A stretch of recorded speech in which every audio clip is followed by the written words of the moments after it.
छठा शरीर जो हमारा है वो कॉस्मिक बॉडी है, जिसे हम ब्रह्म शरीर कह सकते हैं। इस शरीर का जो केंद्रीय चक्र है वह आज्ञा चक्र, जिसे हम तीसरी आंख या त्रिनेत्र कह सकते हैं। जब ये केंद्र सक्रिय होता है, यहां से हमें स्पष्ट बोध होता है कि पदार्थ के पार जो एग्जिस्टेंस है, जिसे हम अपनी 5 सेंसों के द्वारा नहीं देख सकते हैं, जहाँ एक 6 सेंसेस हमारा विकसित होता है, और मैटर पर जो अंधकार छाया हुआ है उसके पार जो अस्तित्व है चैतन्य का, उसका स्पष्ट यहाँ बोध होता है। 5वें शरीर पर मैं का बोध चला जाता है, हूँ का बोध रहता है, अस्मिता का बोध रहता है। 6वें शरीर पर जब हम आएंगे, ये चक्र जब एक्टिवेट हो जाएगा तो यहाँ जो है सो हूँ को भी बोध चला जाएगा, यहाँ हाय का बोध आएगा, सचनेस का, तथाता का बोध यहाँ महसूस होगा। ऐसा हाय यहाँ पर आकर पहली बार जो है सो हम हमारे भीतर उस चैतन्य का बोध होगा। इस सदी के पहले तो 20वीं सदी के प्रारंभ में एक महान वैज्ञानिक मैक्स प्लांक ने एक अपूर्व सिद्धांत को जन्म दिया। उसने कहा कि ये अस्तित्व जो है एक प्रवाह नहीं है। जैसे हम तेल को औंट रहे हैं एक बर्तन से दूसरे बर्तन में, तो उसमें एक सतत प्रवाह रहता है, उसमें एक रिदम नहीं होता है। लगातार जो है एक पात्र से दूसरे पात्र में जब तेल को मैं डाल रहा हूं तो उसमें एक प्रवाह होती है। लेकिन ये अस्तित्व ऐसा नहीं है। पहले इसको ऐसा ही समझाता था। ये अस्तित्व मटर की दाने की तरह है, जो एक बर्तन से दूसरे बर्तन में डाला जाता है तो सबका अपना अपना पृथक हो जाता है। वो जो परमाणु है पदार्थ के सूक्ष्मतम कण, वो परमाणु एक दूसरे परमाणु से जुड़े नहीं हैं। उस पहले परमाणु और दूसरे परमाणु के बीच एक गैप स्थान है। वही गैप स्थान जो है एक परमाणु और दूसरे परमाणु को जुड़े हुए हैं। जैसे हमारे 2 उंगली हैं, तो ये 2 उंगली ये जो हैं, तो ये पहला उंगली है, दूसरा उंगली एक दूसरे से जुड़ने के लिए बीच में एक गैप जगह चाहिए। यही गैप जगह जो है वो रहस्य है जो एक दूसरे को जोड़ता है। तो वो जो गैप जो मिला, वह जो है वो गैप को उसने उसे क्वांटम थ्योरी कहा था, और उसे ही योग तन्मात्रा कहता है। तो वही है जो एक दूसरे को बांधे हुए हैं, एक दूसरे को संभाले हैं। तो जैसे हमारा विचार है, तो एक विचार दूसरे विचार से जुड़े हुए नहीं है। एक विचार दूसरे विचार से बीच में एक गैप है। जैसे राम आया तो राम आया, तो राम आया के बीच में एक गैप स्थान है। तो ये गैप स्थान दोनों को जोड़ रहा है, राम और आया को दोनों जोड़ रहा है। तो ये गैप स्थान जो है सो दोनों को जोड़ने वाले चीज है। तो जब हमारा इस बॉडी में हम आएंगे तो पहले बार वहां सत्य का बोध होगा, चित्त चैतन्य का बोध होगा। जब हमारा चक्र जो है छठा चक्र अज्ञा चक्र सक्रिय हो जाएगा, तो यहाँ पर हमें पहले बार सत्य का बोध होगा, चित्त का बोध होगा, कॉन्शसनेस का बोध होगा, चैतन्य का बोध होगा, अस्तित्व का बोध होगा। ऐसा नहीं मेरी चेतना, चेतना का बोध होगा। ऐसा नहीं मेरा अस्तित्व, मात्र अस्तित्व का बोध होगा।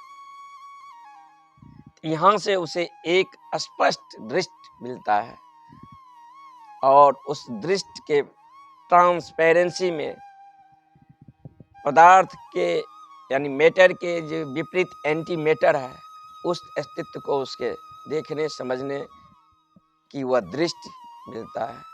थर्ड आई यानी थर्ड आई यहाँ पर आकर पूरा खुल जाता है। तो थर्ड आई का मतलब कि नहीं भीतर कोई आंख जैसी चीज है, वो एक केंद्र बिंदु है जहाँ ऊर्जा को संग्रहित होने का एक जगह है। जहाँ आप साधना से जब चलेंगे तो बॉडी में एक क्रिस्टलाइजेशन होगा, और क्रिस्टलाइजेशन होकर बॉडी में एक निश्चित सेंटर का निर्माण होता है। वो सेंटर को, वो केंद्रीकरण आपके भीतर घटेगा और वो केंद्र पर ऊर्जा जो है क्रिस्टलाइज होने लगते हैं, क्रिस्टलाइज होकर एकत्रित होने लगते हैं। वहीं से एक बंदपन जो द्वार है, वो ऊर्जा वो बंदपन द्वार को तोड़ता है और वो चक्र जो है एक्टिव हो जाते हैं और हमें पूरे अस्तित्व की वो ताना बाना देखने समझने में आने लगता है। जो कैसे शरीर का निर्माण हुआ, कैसे मन का निर्माण हुआ, कैसे इथरिक बॉडी का निर्माण हुआ, चैतन्य को आने से कैसे मन का निर्माण हो रहा है, कैसे इथरिक बॉडी का निर्माण हो रहा है, कैसे फिजिकल बॉडी का निर्माण हो रहा है, ये सब हमें समझने बूझने के एक पारदर्शी दृष्टि का कि हम उपलब्ध होंगे। पांचवें शरीर तक जो बात चल रही थी या उस शरीर पर जो अनुभव आ रहा था, उस सारी बातों की बताने के शब्दों के द्वारा संभव है, लेकिन छठवें शरीर पर आकर शब्द की सीमाएं खोने लगती है। शब्द में वह बात पकड़ नहीं आ रहा है। शब्द जो है जिसके द्वारा हम वहाँ के अनुभव को बांधना चाहेंगे, वो शब्द के सीमा में वो है सो नहीं आ रहा है। बात ऐसी है, पहले जो पांचवें शरीर तक हमारा जो कुछ अनुभव था, तो हमारा जो कंटेनर था शब्द, उसमें वो कंटेंट आ जाता था, हम उसकी व्याख्या बहुत वैज्ञानिक ढंग से कर सकते हैं। छठे शरीर में रहस्य मिस्टिज्म की दुनिया शुरू हो जाती है, रहस्य की दुनिया शुरू हो जाती है। वहाँ शब्द अपनी सीमा खोने लगते हैं। वहाँ शब्द के कंटेनर में जो है वो अनुभूति नहीं, वहाँ शब्द के कंटेनर में जो वो अनुभूति है, वो बांधने के वो नहीं बांधा जा सकता है। वो इतनी रहस्य है जो कि वहाँ शब्द की सीमाएं जो है सो लड़खड़ा जाती है। मात्र इशारा किया जा सकता है, लेकिन इशारा भी करते हुए उंगली लड़खड़ाने लगते हैं। बताकर भी ऐसा लगता है जो मैं नहीं बता पाया, यानी जो मैं कहना चाहता हूँ वो नहीं कह पाया। इसीलिए जैन फकीर यहाँ आकर विरोधाभासी डायलॉग बोलने लगते हैं। मैंने ईश्वर को देखा, और दूसरे ही वक्तव्य में कहते हैं कि उसे तुम देख कैसे सकते हो, वो आँख के विषय नहीं है। उसने कहेगा सत्य को मैं उपलब्ध हूँ, और दूसरे ही वक्तव्य में कहेगा शब्द के कोई उपलब्ध नहीं हो सकता है, उसमें खोया जा सकता है, मीटा जा सकता है, उसको उपलब्ध नहीं हो सकता। यहाँ मिस्टिज्म की दुनिया शुरू हो जाती है, रहस्य की दुनिया शुरू हो जाती है। एक ही शब्द में कहेगा मैं उसे जानता हूँ, फिर दूसरे ही शब्द में कहेगा मैं उसे नहीं जानता हूँ। घटना यहाँ ऐसी घटी है जैसे एक कमरा है, कमरा में फर्नीचर है, टेबल है, कुर्सी है, रेडियो है, टीवी है, ये सारी वस्तु हमें दिखाई देता है। लेकिन हम एक एक वस्तु को कमरा से बाहर अगर निकाल लेंगे, कुर्सी को निकाल लेंगे, टेबल को निकाल लेंगे, फर्नीचर को निकाल लेंगे, तो कमरा क्या रहेगा? एक खालीपन। लेकिन वो जो कमरा जो एक खालीपन रहेगा, वो कमरापन उसे हम कह सकते हैं। कमरा है क्या? हमारे पास जो स्पेस है, इसके चार दीवारी से चारों ओर घेर लिए हैं, और घेर कर जो एक स्पेस मिला है उसे हम कमरा कहते हैं। और कमरा में रखा बहुत सारा सामान है। तो पहले मैं जो है सो कमरा का फर्नीचर हटाया, अब मात्र कमरा अपने कमरापन में है। अब हम जो है सो कमरा के चारों ओर जो दीवार है उसको गिरा देते हैं। अब जो आकाश था, स्पेस था, जिसे हम पृथक मान रहे थे बाह्य आकाश और कमरे के आकाश से, जिसे हम अनुभव में आ रहा था, अब वो दो नहीं था। पहले भी दो नहीं था, पहले भी बाह्य आकाश और कमरा की आकाश एक ही था, लेकिन कमरा में रहने के कारण मैं उसे कमरा का आकाश कहता था और बाह्य आकाश को बाह्य आकाश कहता। जब वो दीवार को हम गिरा देते हैं, तब जो वो एक शुद्ध पारदर्शी वो आकाश है, कंटेंट रहित, ओनली कंटेनर, वही ब्रह्म है, वही अस्तित्व है, वही बीइंग है। तो जब हम पांचवें शरीर में आते हैं, तो पांचवें शरीर में आए हैं, तो वहाँ पर जो है सो मैं का भाव जो है सुविधा हो गया है, मात्र हूँ का अस्मिता का बोध वहाँ पर रहा है।